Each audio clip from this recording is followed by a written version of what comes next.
So we're here at the Sacred Heart Church, again, the same church we were at yesterday.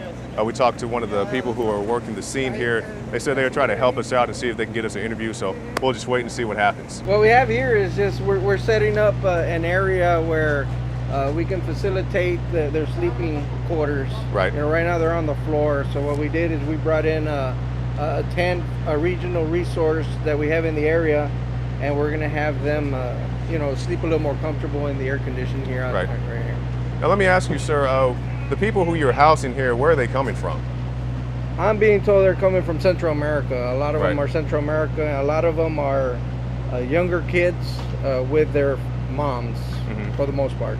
And why Central America? Why is that the popular I destination? have no idea. Well, what happened today in particular is that the Border Patrol dropped off some, they call them detainees, but Right. obviously they're not detained after they drop them off. And normally they have tickets or arranged transportation to go somewhere in the interior. Well, today, apparently for some logistical reasons, some of them hadn't had transportation arranged, or their transportation is tomorrow. Right. And so we're having to find places to shelter them for tonight. So we've accessed some resources that we have. We're going to shelter them here tonight. So why is the Border Patrol bringing them here? They're not bringing them here, they're bringing them to our bus terminal because that's where the Border Patrol understands that they have transportation to go to the interior. Right. So they're dropping them off. It was our understanding that they were dropped off with tickets or with vouchers for tickets. Turns out some of them didn't Right. have their ticket or didn't have their voucher, or like I said, their bus isn't until tomorrow, so they got nowhere to stay. Our bus terminal, by ours, I mean the city of McAllen, bus terminal is not a 24/7 operation, Right. so we've got to put them up somewhere else. So for tonight, we're doing the best we can with this resource, which thankfully one of our neighboring cities Right. made available to us, and we're going to put them up here tonight. Tomorrow we'll have a little chat with the Border Patrol and see what's going on. Right. Now, I'm Try just to get curious sorted. as to what point these people come in contact with the Border Patrol. Do you know? Originally, Yes.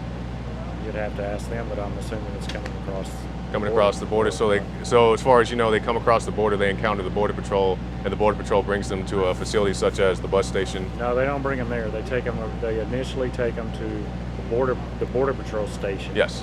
And they detain them there and they process them there.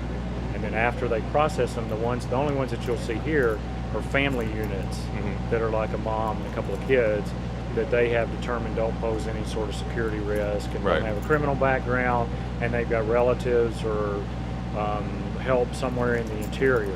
So that category of people, again, it was our understanding they provide them a ticket, Right. and then they drop The them Border off at our Patrol bus station. provides them a ticket? That's what we were told, and that's what I understood. But obviously, some of them didn't, or they're arranging tickets with them there. Through You know some what I other mean? means. With a relative that's paying for it. Something I don't know.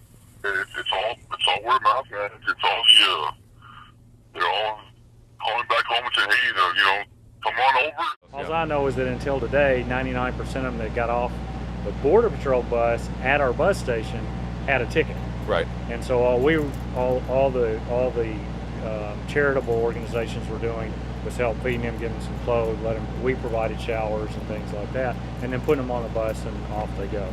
So tonight's the first time we really had this, even this many that we've had to deal with overnight. Wow. So we'll try to sort it out tomorrow. Well, let me ask you this, sir.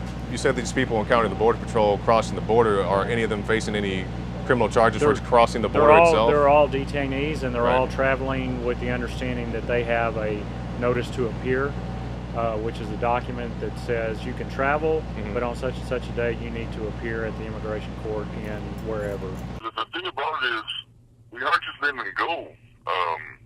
They're being given orders to appear, in front of an immigration judge. If they're going, I don't know. I talked to a couple of them last night that were going to California. I talked to one yesterday who was going to Miami.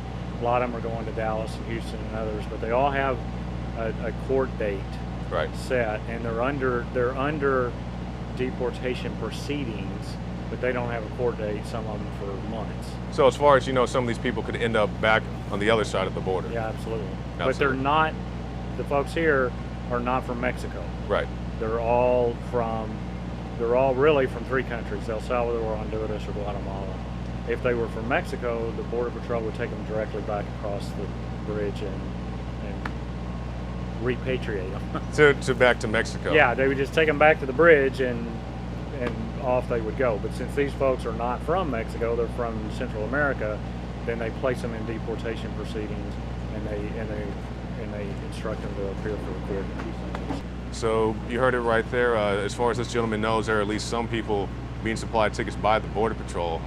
And as he was telling us, the people who end up at this facility, they're not criminals, they have no criminal background, but they are expected to appear in a court at some date. Well, basically what we understand is they're coming over from Honduras, from Salvador, and Guatemala. Basically, according to, I've talked to some of the people that, that are here, and basically what they're telling us is that, their countries are just in a state of unrest. Mm-hmm. There's a lot of violence going on, a lot of, just things that they're looking to get away from.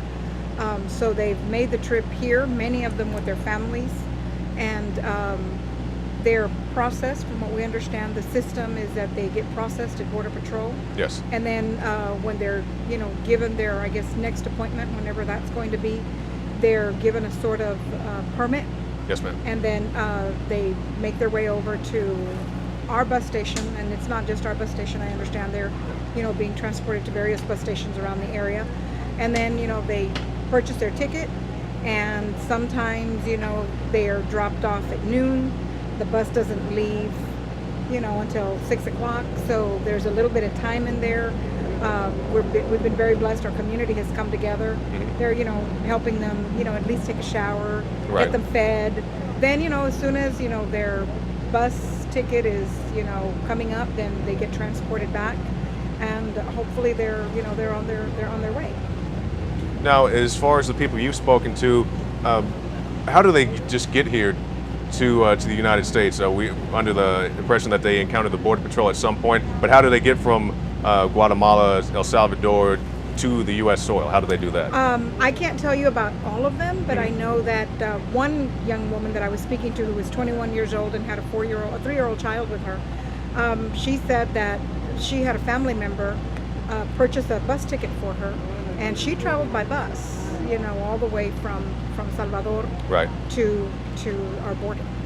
Are there any children coming by themselves? Anybody less than 18 years of age? From what we understand, there are. How young have you seen? Well, I personally haven't seen any alone here at this center. I've seen infants with their parents. Oh, infants with Yeah, their parents. right. Okay. But I have not seen any children alone at this center this yet. particular Right, at this facility. particular location, I have not seen any at all.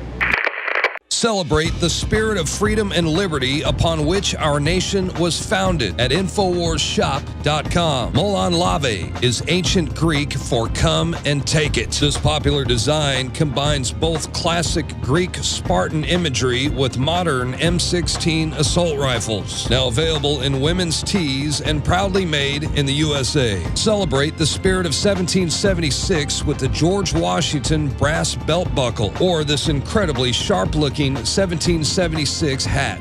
Badass. And be sure to check out the new arrivals at InfoWars Life, where you can prepare your body to perform at peak levels with Survival Shield Nascent Iodine, Super Male Vitality, and Fluoride Shield. And wake up, America. Immune Support Blend is the healthy choice for the gourmet coffee lover. So get incredibly high-quality, freedom-based products and help fund the revolution at InfoWarsShop.com.